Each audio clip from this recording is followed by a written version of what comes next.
Ako po si Andres Siakat, pero mas kilala po ako sa Andy.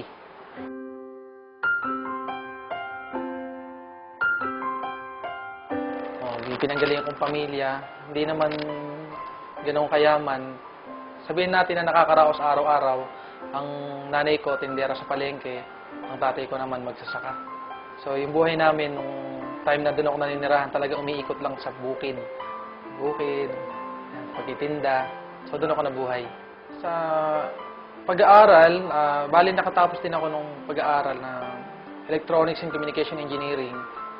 Sa 4 na magkakapatid, ako lang yung nagkaroon ng pagkakataon na mapag-aral. Kaya natapos ko, nag-abroad agad ako dahil gusto ko talagang makabawi sa kanila dahil alam ko yung naging hirap ng buhay namin. Ang hindi ko makakalimutan sa buhay ko nung time na nakapag-abroad ako sa Taiwan dahil unang trabaho ko yun, sobrang hirap. Naranasan ko doon yung magtrabaho ng 16 hours, 18 hours sa loob ng isang araw. Yun kasi pinakamahirap sa nag-abroad eh. Yung malayo ka sa pamilya mo, yun ang binabayaran. Yung layo, yung inip. Kasi yung hirap, natitiis pa yan eh. Pero yung, alam mo yun, yung pangungulila sa pamilya, yun yung isa sa pinaka hindi ko malilimutan sa buhay. Sa Taiwan, ang laki ng pagkakaiba. Kasi noon, papasok ako ng alas 7 ng umaga, uwi ako ng alas 7 ng gabi. 5 years yun. Para akong robot. Magtrabaho, matutulog, kakain. Doon umiikot ang buhay ko. 5 taon lumipas, wala pa din. Alang nagbabago. Pero sa AIM Global, ang nakita ko dito, ibang-iba. Kasi dito sa AIM Global, darating pagkakataon, nakamukha na nangyari sa akin, na kahit talaga wala ka ng ginagawa, pwede ka pa rin kumita. Sa 8 months, nailabas ko yung first car ko rito, yung pick-up na nabili ko nung una. At after 2 years, nabili ko na yung bago kong kotse, yung Hyundai Accent na ginagamit ko ngayon. And ito nga ngayon, ngayong October, yung condominium naman na pinapangarap ko, ay lalabas ko na rin ngayong October. Pag ako pupunta sa ibang bansa, alam na alam ko magtatrabaho ko. Pero dito sa AIM Global, grabe na nangyari sa akin.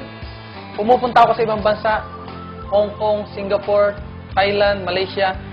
Pumupunta ako hindi para magtrabaho. Pumupunta ako ngayon para mamasyal, para magnegosyo. Ganun kaganda yung AIM Global. 1, 2, 3. I know you want me. You know I want you.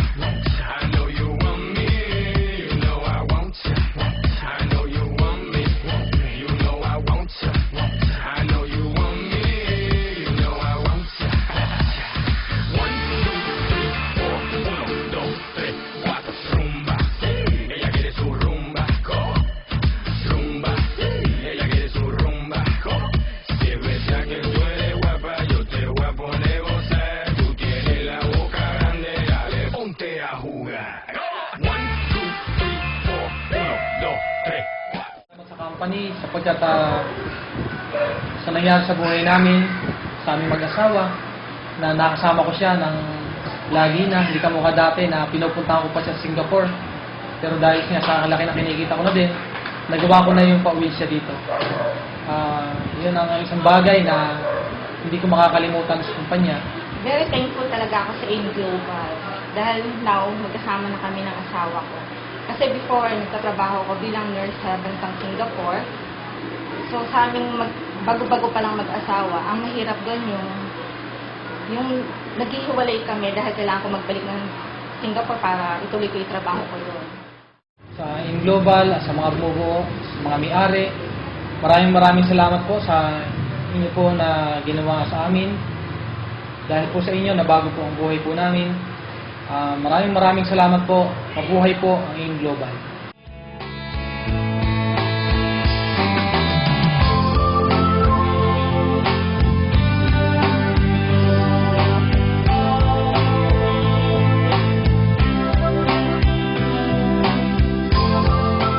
Pagka ginusto mo ang isang bagay, nakakagawa ka ng paraan.